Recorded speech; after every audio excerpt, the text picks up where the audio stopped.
som emitido pelo guizo da cascavel impressiona. Aqui a serpente está em cativeiro e com a presença da nossa câmera fica agitada. É uma das cobras brasileiras mais conhecidas no país, dona de uma beleza encantadora e possuidora de um veneno devastador. Uma picada de um animal como este pode causar sérias complicações.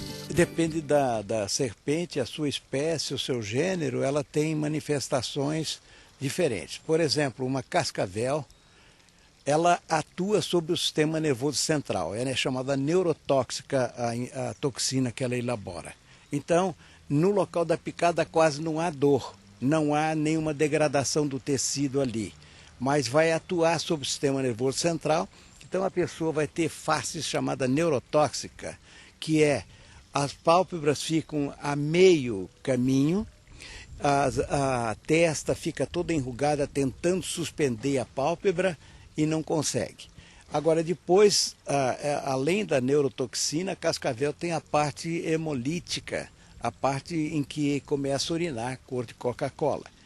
Já a bótrops, que compreende a jararaca, jaracuçuru, tuco, tiara, caiçaca e tantas outras, são 22 espécies no Brasil, ela tem uma atuação local, em que, ao picar, a dor é violentíssima e começa a haver um processo de degradação do tecido e às vezes é obrigado a amputar um membro decorrido sem soroterapia e ele acaba ficando realmente com esses defeitos de sem pé, sem mão, sem braço, sem perna, etc.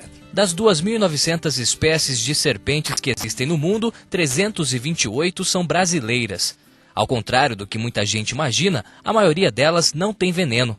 Entre as nativas do Brasil, apenas 53 espécies são peçonhentas, o que representa 16% do total.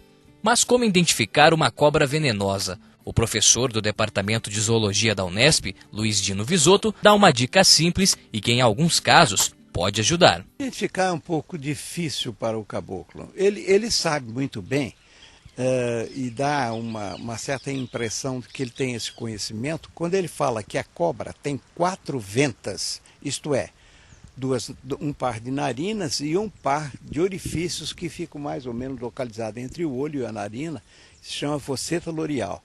Então, o caboclo parece que ela tem 4 narinas, e isso ele chama de ventas, 4 ventas. Então, todas as peçonhentas são portadoras dessa fosseta loreal, que é um órgão sensorial. Então, ele sabe que isso é extremamente perigoso. Quando não tem fosseta, ele acha que a cobra não é peçonhenta. Carlos Eduardo é bioterista há 9 anos. Ele conta que teve de passar por cursos específicos para poder lidar com as serpentes. Experiente, ele sabe que um descuido pode ser fatal. As serpentes, elas estão ali, na verdade, nós tiramos, o animal está no ambiente fora do habitat dela, e a intenção dela é se defender a qualquer movimento, Então, cuidado extremo, porque também os maiores acidentes vêm com excesso de confiança.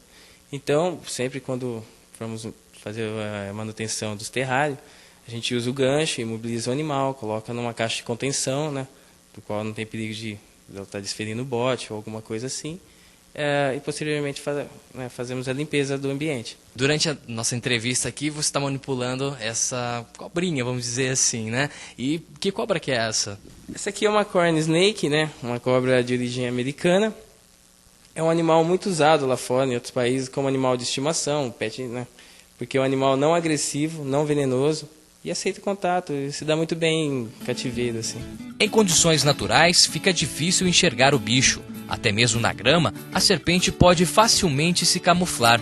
Por isso, para evitar acidentes ao trabalhador rural, o ideal é o uso de equipamentos de proteção. Uma bota até a altura do joelho, ele tem 98% de não ser acidentado por um acidente ofídico.